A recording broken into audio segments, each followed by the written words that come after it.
नमस्कार। कार्यक्रम समाज संवादमा म रजन राईको राजनीतिक, आर्थिक अनि सामाजिक विषयवस्तुमाथिको विश्लेषणसँगै समसामयिक अनि आम जनसरकारको विषयमा केन्द्रित रहेर समाज संवादमा कुराकानी गर्नेछौँ। आजको समाज संवादमा मसँग हुनुहुन्छ वरिष्ठ अधिवक्ता दिनेश त्रिपाठी। स्वागत छ यहाँलाई। धन्यवाद। अब अहिले यहाँ निकै चर्चाको शिखरमा हुनुहुन्छ। हुन त यहाँ विशेष गरी बेला बेलामा विभिन्न किसिमका चर्चाहरू, जस्तै सर्वोच्च अदालतमा यहाँले विभिन्न घटनाक्रमहरूमा यहाँले रिटहरू जारी गर्नुभएको छ, रिटहरू निवेदन दिनुभएको छ र त्यसमाथि सर्वोच्च अदालतले पटक पटक यहाँको पक्षमा या यहाँले गर्नुभएको निवेदनमाथि सकारात्मक बन्दै आएको छ। र यो हिजोको सर्वोच्चले जुन वामदेव गौतममाथिको तपाईँको रिटमा सर्वोच्चले जहाँसम्म लाग्छ पोजिटिभ नै यहाँको मनोभावना अनुसार र संविधानको मर्म अनुसार नै यसलाई चाहिँ अब सम्बोधन गर्यो भन्ने लाग्छ। यहाँले आफूले चाहिँ कुन दृष्टिकोणबाट या कुन मनसायबाट यहाँले यो विषयमा रिट निवेदन हाल्नुभयो? अब एउटा कुरा के हो भने म एउटा वरिष्ठ अधिवक्ता हुँ र मेरो खास गरेर विशेषज्ञताको क्षेत्र भनेको संवैधानिक कानुन हो र त्यही विषयमा अलिकति मेरो बढी फोकस छ। त्यसैमा मेरो स्टडी छ। जस्तो संविधान निर्माण प्रक्रियामा पनि अब म संविधान सभाको सदस्य थिइनँ, तर त्यो प्रक्रियामा चाहिँ म गहिरो रूपमा इन्भल्भ थिएँ। सभासदहरूसँग संविधानका विभिन्न आयामहरूका बारेमा, च्याप्टरहरूका बारेमा म चाहिँ निरन्तर संवादमा थिएँ र त्यो बेलाको संविधान सभाको करिब सबैजसो जुन समितिहरू बनाइएको थियो त्यो समितिहरूमा चाहिँ एज एक्सपर्ट मलाई बोलाइएको थियो र मैले पटक पटक चाहिँ त्यहाँ आफ्नो विचार राखेको थिएँ र बाहिर पनि त्यो छलफलहरू निकै भएको थियो। मिडिया लगायत अरू गोष्ठी सेमिनारहरूमा पनि मैले चाहिँ सांसदहरूसँग त्यो एउटा निरन्तर एउटा सक्रिय छलफलमा थिएँ र मेरो एउटा विषय एउटा खास गरेर एउटा चाहिँ विज्ञताको क्षेत्र भनौँ या थोर बहुत अध्ययनको विषय चाहिँ अब संवैधानिक कानुन नै हो। त्यसकारण के हो भने अब म एउटा वरिष्ठ अधिवक्ता पनि हुँ र एउटा नागरिक पनि हुँ। एउटा संविधानको रक्षा भयो भने, किनभने संविधानवाद भनेको के हो भने त्यहाँ संविधानको सर्वोच्चता स्थापित हुन्छ, supremacy of the constitution, supremacy of the law. र त्यसको अर्थ के हो भने संविधानको मातहतमा नै राज्यका सबै निकायहरू छन्, सबै पदाधिकारीहरू छन्। संविधानको जुन अक्षर र भावना छ, संविधानको मुटु र आत्मा छ, त्यसलाई एउटा कुल्चेर काम गर्ने अधिकार कसैलाई पनि छैन। Within the four corner of the constitution, संविधानको 4 किल्लाभित्र रहेर नै यो सबै पदाधिकारीहरूले, निकायहरूले चाहिँ काम गर्नुपर्ने हुन्छ। अब अहिले वामदेवजीको बारेमा के हो भने उहाँ अब निर्वाचनमा पराजित हुनुभयो, उहाँ चाहिँ प्रतिनिधि सभाको निर्वाचनमा पराजित हुनुभयो र अब एउटा कुरा के छ भने संसद संविधानमा एउटा स्पष्ट कानुनी व्यवस्था के छ भने कि एकैचोटि तपाईँ कुनै पनि व्यक्ति दुईटै संसदको सदस्य हुन पाउँदैन भन्ने पनि बन्दोबस्त छ। अब उहाँ चाहिँ लोअर हाउसमा चुनाव लड्नुभयो, त्यहाँ पराजित भएपछि फेरि अब केही उपाय नदेखेर अब अप्पर हाउसमा पनि ल्याउन खोज्नुभयो र उहाँले अप्पर हाउसमा पनि ल्याइए एउटा राजनीतिक सौदाबाजीको लागि। र वास्तवमा यो एउटा अपवित्र गठबन्धन थियो, किनभने प्रधानमन्त्रीजीलाई आफ्नो सत्ता जसरी लम्ब्याउनु छ र वामदेवजीलाई जसरी सत्तामा पुग्नु छ र यो एउटा पार्टीभित्रको र उहाँको सत्ता व्यवस्थापनका लागि यो दुइटै चाहिँ के हो भने दुइटैको बिचबाट अपवित्र साँठगाँठ हो। भनेपछि यो त्यसको चाहिँ भिक्टिम को हो? संविधान भयो। संविधानको मर्म र भावनाको विपरीतमा गएर, संविधानको प्रावधानको विपरीतमा गएर उहाँलाई राष्ट्रिय सभाको सदस्य बनाइयो र एउटा गम्भीर तयारी हुँदैछ, गम्भीर बार्गेनिङ के हुँदैछ भने उहाँलाई नै एउटा पावरफुल मन्त्रालय दिने। संविधानको रक्षा गर्ने जिम्मा चाहिँ सरकारको हो कि तपाईहरु जस्तो हैन नागरिकको या तपाईहरु जस्ता वकिलहरुको मात्रै हो? यस्तो हो, संविधानको पालना गर्ने काम त सरकारको हो नि। सरकारले चाहिँ पालना गराउने, रक्षा गर्ने पनि होला, सरकारकै होला। रक्षा गर्ने भनौँ, पालना गर्ने पनि हो। तर यदि सरकारले यदि संविधानको 4 किल्लालाई नाघेर काम गर्छ, संविधानको अक्षर र भावनालाई तिरस्कृत गर्छ र एउटा आफ्नो सत्ता स्वार्थको लागि संविधानको अपव्याख्या गर्छ, संविधानलाई तोडमरोड गर्छ भने अब एउटा नागरिकको रूपमा र एउटा चाहिँ के छ भने संविधानको थोर बहुत जानकारको नाताले मलाई के लाग्छ भने त्यो मेरो एउटा कर्तव्य पनि हो। किनभने संविधान रहेन भने अदालत पनि रहँदैन, हाम्रो नागरिक अधिकार पनि रहँदैन र मुलुक चाहिँ के छ भने एउटा असफल राष्ट्र भएर जान्छ। किनभने जुन देशमा संवैधानिक संस्कृति छैन, संवैधानिक प्रणाली बलियो छैन, जहाँ चाहिँ कम्प्लिट अराजकता छ, जहाँ चाहिँ एउटा स्वेच्छाचारी शासन छ। किनभने संविधान कमजोर गर्नु भनेको चाहिँ के छ भने निरङ्कुशतालाई चाहिँ बढावा दिनु हो, अधिनायकवादलाई बढावा दिनु हो, नागरिकको अधिकार र स्वतन्त्रताहरूलाई चाहिँ खतरामा पार्नु हो। त्यसकारण के हो भने संविधानलाई हामीले रक्षा गर्नु पर्यो अनि बल्ल संविधानले चाहिँ हामीलाई रक्षा गर्छ। त्यसले मैले तपाईसँग अलिकति जोड्नु खोजेँ, जस्तै संविधानको रक्षा गर्ने, संविधानमाथि प्रहार हुँदाखेरि यहाँहरू जस्तो सचेत एउटा चाहिने बुद्धिजीवीहरूबाट के अरे अधिवक्ताहरूबाट संरक्षण हुने कुरामा, चनाखो हुने कुरामा छँदैछ।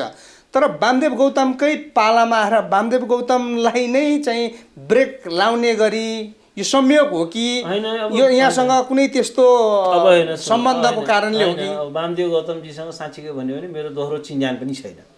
मैले चाहिँ के छ भने अब उहाँलाई अब उहाँ ठुलो नेता हो, म चिन्दछु। अब उहाँले मलाई चिन्नुहुन्छ कि चिन्नुहुन्न त्यो पनि मलाई थाहा छैन। आजबाट सायद चिन्नु, तर उहाँसँग मेरो कहिले पनि दोहोरो उहाँसँग मेरो भेटघाट कुराकानी कहिले पनि भएको छैन।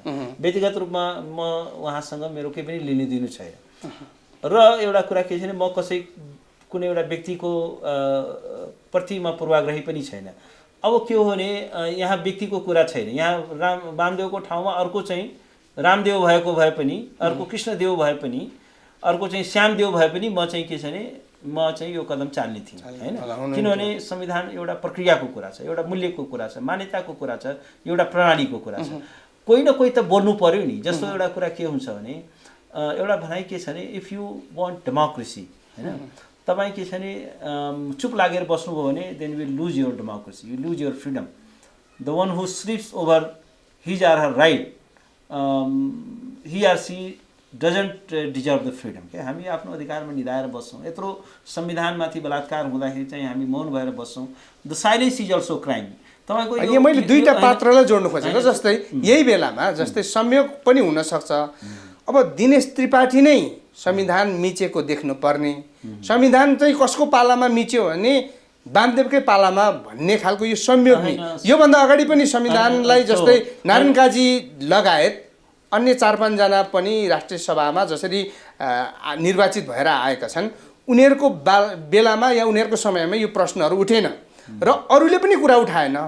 र यो बेलामा फेरि दिनेश त्रिपाठी नै यो निवेदन लगेर जानुभयो अनि त्यसमा पात्र चाहिँ वामदेव भयो। यो दुईटा पात्रको कुनै पुरानो रिश्ता, कुनै सम्बन्ध छ कि भन्ने कुरा म के भन्छु भने अब यो नारायण काजीलाई पनि बनाउन मिल्दैन थियो।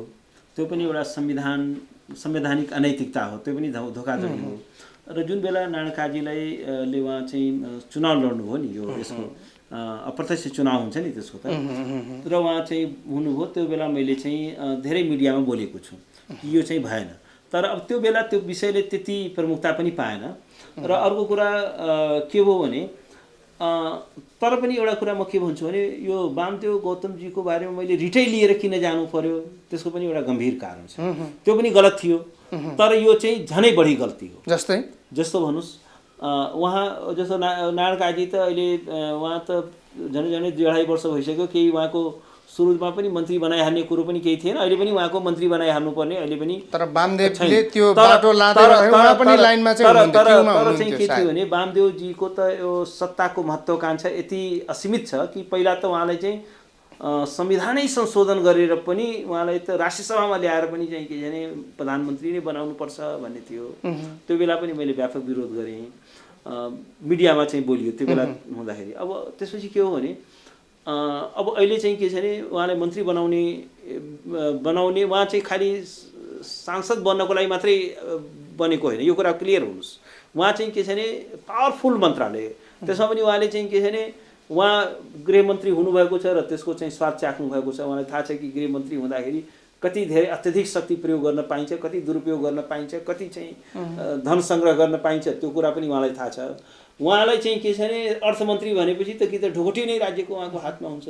त्यस कारण यो दुईटा मन्त्रालय भनेपछि राष्ट्रिय सभाको यात्रा पहिलो कदम मात्रै थियो। हो, त्यस कारण उहाँको चाहिँ राष्ट्र तर यहाँ आफै एउटा चाहिँ मैले भन्नु जस्तै सुन्नुहोस् न, एकछिन यसको अलिकति व्याख्या गर्नु दिनुहोस् कि मान्छेले फेरि यो कुरा।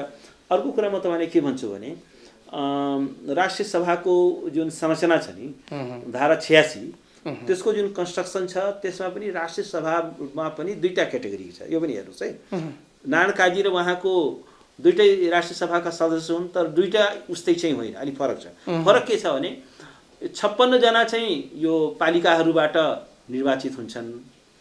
पालिकाले भोट हाल्छ नि त, प्रदेश सांसदहरूले हाल्छ, गाउँपालिकाका प्रमुख उपप्रमुखहरूले हाल्छन् हैन। त्यो चाहिँ निर्वाचित हुने भयो, त्यो एक किसिमको त्यो निर्वाचितै पनि हो हैन, निर्वाचितै पनि हो। र अर्को कुरा के छ भने यो चाहिँ 3 जनाको चाहिँ के हो भने 3 जनाको जुन किन छुट्टै दुईटा क्याटेगोरी किन राख्यो त संविधानमा? एउटा त 56 जनालाई एउटा प्रक्रियाबाट आउने, 3 जना एउटा चाहिँ छुट्टै प्रक्रियाबाट आउने, र त्यो प्रक्रियामा चाहिँ मन्त्री परिषदको मात्र होइन, त्यसमा चाहिँ राष्ट्रपति समेतको चाहिँ इन्भल्भमेन्ट छ। हेर्नुहोस् है, राष्ट्रपति भनेको त एउटा संविधानको चाहिँ एउटा एकताको प्रतीक हो, एउटा चाहिँ के छ भने नेसनको चाहिँ एउटा चाहिँ के छ भने की फिगर हो, जसको संविधानको रक्षा गर्ने, पालना गर्ने।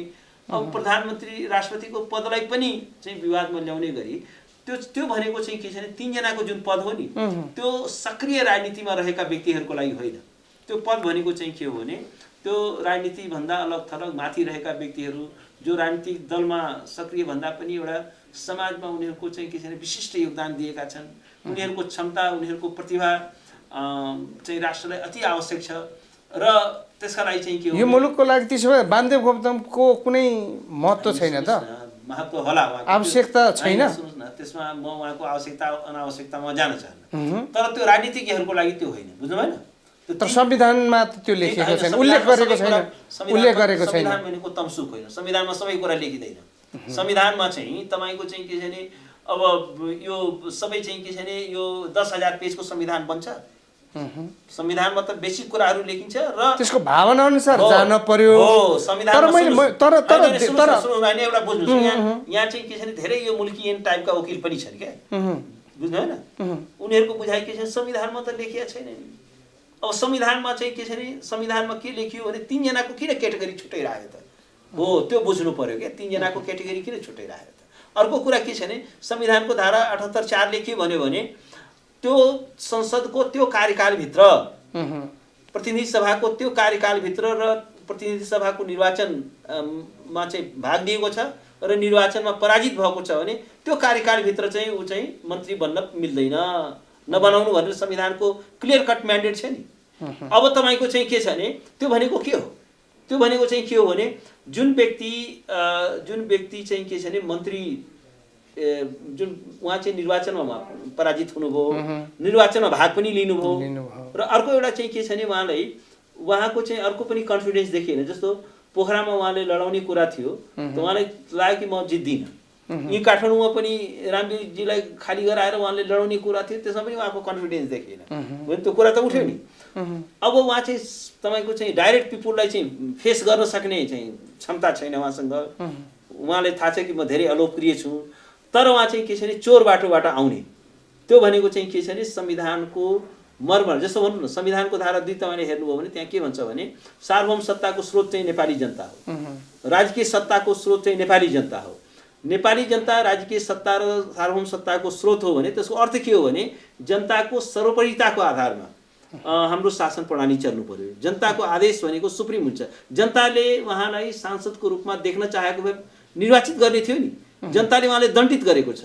जनताले दण्डित गरिसकेपछि उहाँले चाहिँ के छ भने होइन तिमीले मलाई हराएर के हो, मसँग त नेताहरू मेरो पक्षमा छन्, म मेनिपुलेट गर्न सक्छु, म सारा संयन्त्रमा परिचालित गर्न सक्छु, म जसरी पनि आइ छाड्छु र म मन्त्री पनि बनी छाड्छु, पावरफुल मन्त्रालय।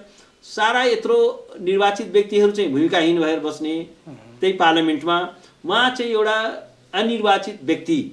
तर मुलुकको लागि वामदेव मात्रै एउटा पात्र त होइन नि। होइन, वामदेव पात्र, माधव कुमार नेपाल पनि चुनाव हारेर प्रधानमन्त्री त बने। ठिक छ, एउटा कुरा म तपाईँले के भन्छु भने दुईटा गल्तीले तीनवटा गल्तीले एउटा सही बन्दैन हैन। तपाईले चाहिँ के छ भने फलानाले पनि चोरी गरेको गर्छ, त्यसकारण के छ भने मैले गरेको चोरी चाहिँ जायज छ भन्न मिल्छ।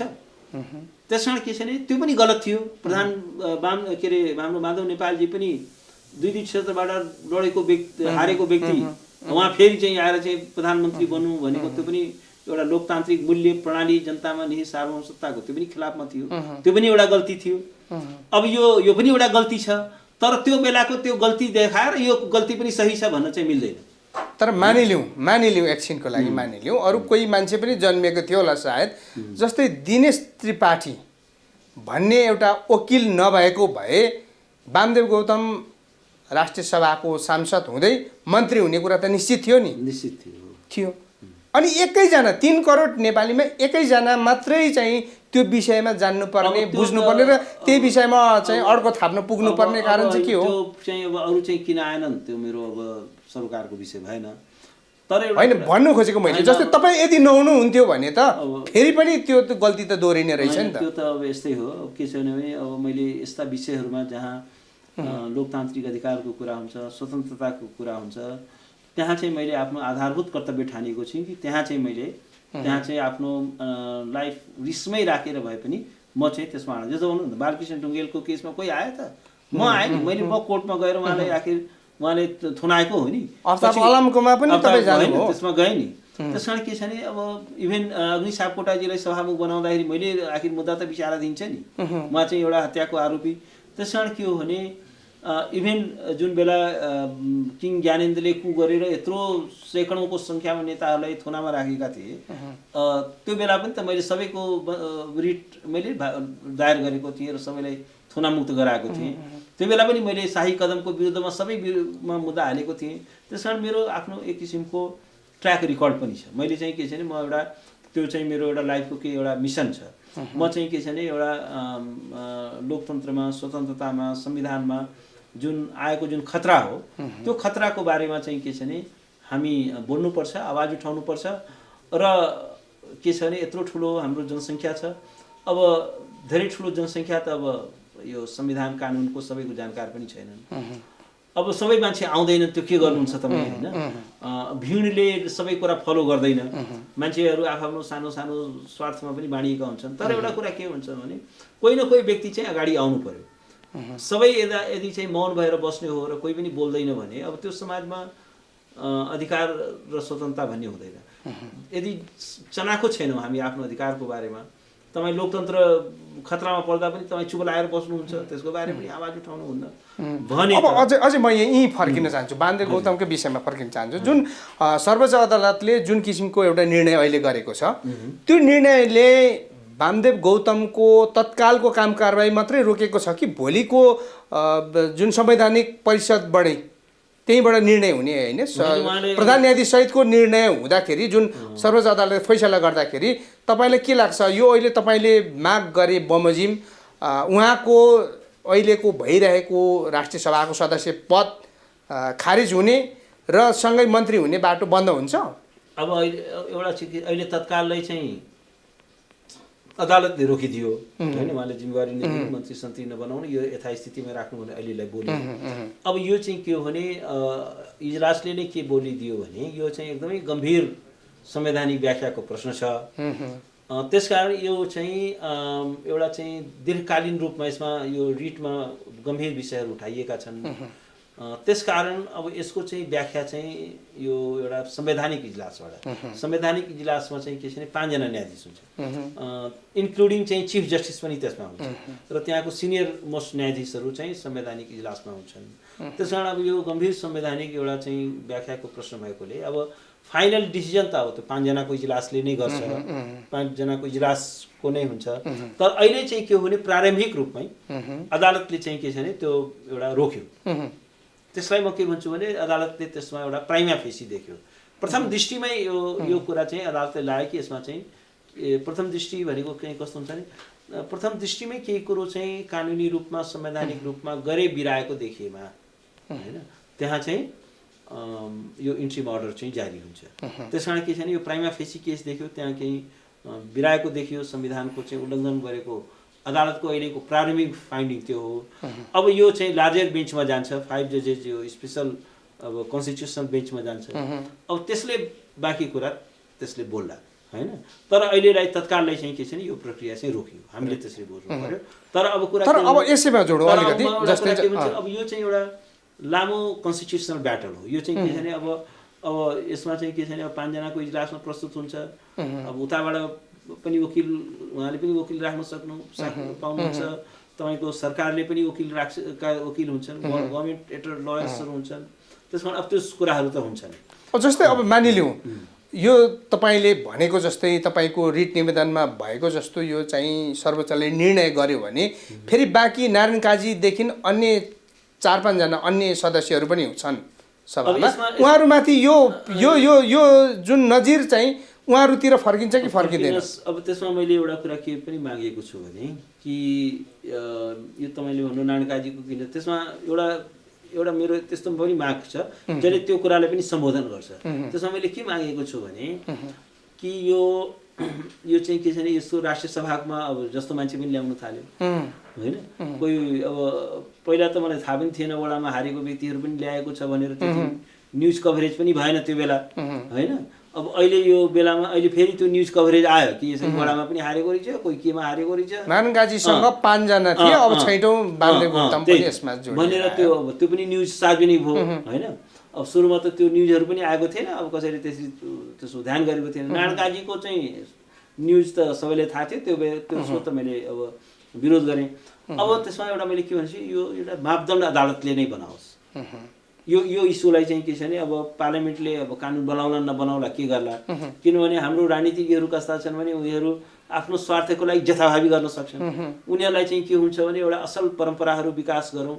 जस्तो एउटा लोकतन्त्रको एउटा के हुन्छ भने सफलताको सबैभन्दा ठुलो एउटा चाहिँ मापदण्ड के हो भने त्यहाँ चाहिँ हामीले एउटा असल परम्पराहरू विकसित गर्नुपर्ने हुन्छ र एउटा चाहिँ नैतिक आचरणहरू हुनुपर्ने हुन्छ। सत्ताको लागि जे पनि गर्ने, त्यसकारण हाम्रो राजनीतिज्ञहरूको चरित्र कस्तो छ भने विध्वंसात्मक टाइपको छ। आफैले बनाएको संविधानलाई आफैले अभिव्याख्या गरिराखेको त छ नि। उहाँलाई के लाग्छ नि उहाँलाई फाइदा हुने भने यो संविधान सारा च्यान दिनुहुन्छ, फाइदा उहाँले हुनु पर्यो। त्यसकारण उहाँहरूको चाहिँ के छ भने यो संविधानका प्रति फेद छैन, लोकतन्त्रका प्रति फेद छैन। उहाँहरू चाहिँ के छ भने जसरी पनि म नै हुनु पर्यो, आत्मकेन्द्रित हुनुहुन्छ उहाँ। म बाहेक चाहिँ उहाँलाई के लाग्छ भने हाम्रा राजनीतिज्ञहरूलाई कि यो सूर्यले पृथ्वीले सारा ग्रहले त्यो परिक्रमा गर्दैनन् कि सूर्यलाई परिक्रमा गर्दैनन् कि उहाँको वरिपरि सबै घुम्नुपर्छ जस्तो लाग्छ उहाँलाई।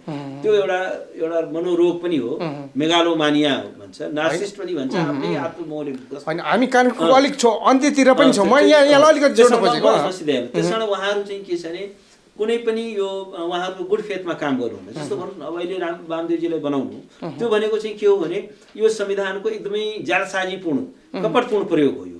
यसले कुनै पनि चाहिँ के छ भने संवैधानिक मूल्य र मान्यता, जनतामा बाली मताधिकारको कुरा गरिएको छ।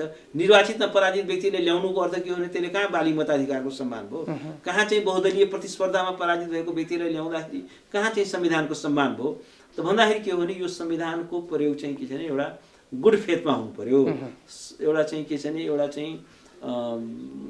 एउटा चाहिँ स्वच्छ मनोभावनाले हुनु पर्यो। संविधानको अर्थ चाहिँ के छ भने सार्वजनिक जीवनमा त्यसले एउटा स्वच्छता र नैतिकता कायम गर्न खोजेको छ। त्यो त ठिक छ।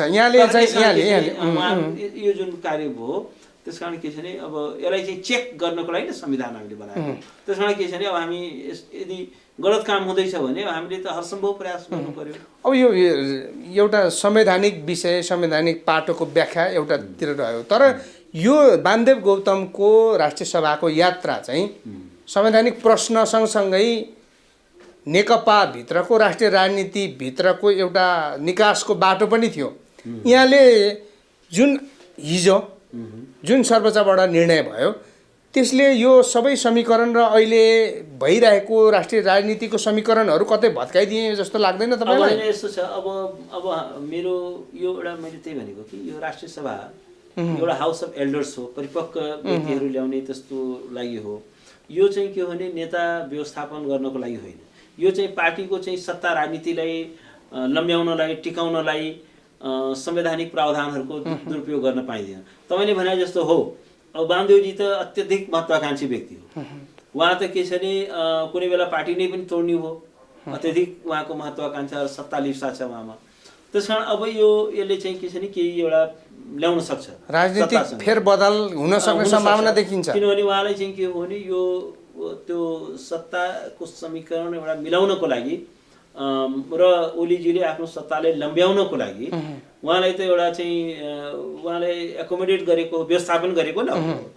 किनभने वामदेवजी उहाँलाई सत्ता दियो भने उहाँ चुप लाग्नुहुन्छ, सत्ता पाउनु भएन भने उहाँ कराउन थाल्नुहुन्छ, उहाँले आएर विरोध गर्न थाल्नुहुन्छ। त्यसकारण उहाँ वामदेवजीलाई सत्ता नभई नहुने, ओलीजीलाई पनि सत्ता जसरी नै उहाँ नै हुनुपर्ने अर्को व्यक्तिको उहाँ परिकल्पना। तर यही कारणले अहिलेको राजनीतिक समीकरण तलमाथि नहोस् भन्नको खातिर सरकार फेरि न्यायालयतिर आँखा अलिकति कड्के बनाएर गलत नजरले हेरेर त्यसलाई गलत प्रयोग भयो भने त्यस्तो हुनसक्ने सम्भावना पनि होला नि त। सरकारको आफ्नो चाहिँ आयु बढाउनु छ, यहाँले भने जस्तो राजनीति समीकरण मिलाउनु छ, त्यसकारणले वामदेवलाई बाहिर लाँदाखेरि फेरि अप्ठ्यारो पर्न सक्छ भन्ने कारणले न्यायालयतिर दबाब पर्ला कि नपर्ला त? त्यो दबाब चाहिँ के छ भने म चाहिँ एउटा के विश्वास गर्दछु भने अब जे भए पनि अदालतमाथि नै मलाई विश्वास छ। अदालतले जे भए पनि एउटा संविधान र कानुनलाई टेकेर गर्छ, विदाउट फेयर एन्ड फेवर। होइन भने किन हामीले अदालत चाहियो, किन संविधान चाहियो? संविधानमा अदालतको किन? त्यो त हामी नागरिकले भन्ने कुरा भयो, तर सरकारको तर्फबाट देला र तपाईले भने जस्तो अदालत पनि पूर्ण रूपमा राजनीतिक प्रभावबाट चाहिँ मुक्त छैन, त्यो कुरा पनि म स्वीकार गर्छु। तर आशा गरौँ कि अदालतले एउटा यो संवैधानिक सर्वोच्चताको रक्षा गर्नेछ, संविधानको रक्षा गर्नेछ। अब अदालतले पनि रक्षा गर्न सकेन भने त अब कसैले रक्षा गर्न सक्दैन। हस्, यहाँको महत्त्वपूर्ण विचार र समयको लागि यहाँलाई धेरै धेरै धन्यवाद। Thank you so much. मलाई बोलाउनु भयो, आफ्नो विचार राख्ने मौका दिनुभयो, धेरै धेरै धन्यवाद। आजको समाजको समय यही सकिन्छ। म लगायत मेरो सम्पूर्ण टिमलाई बिदा दिनुहोस्। नमस्कार।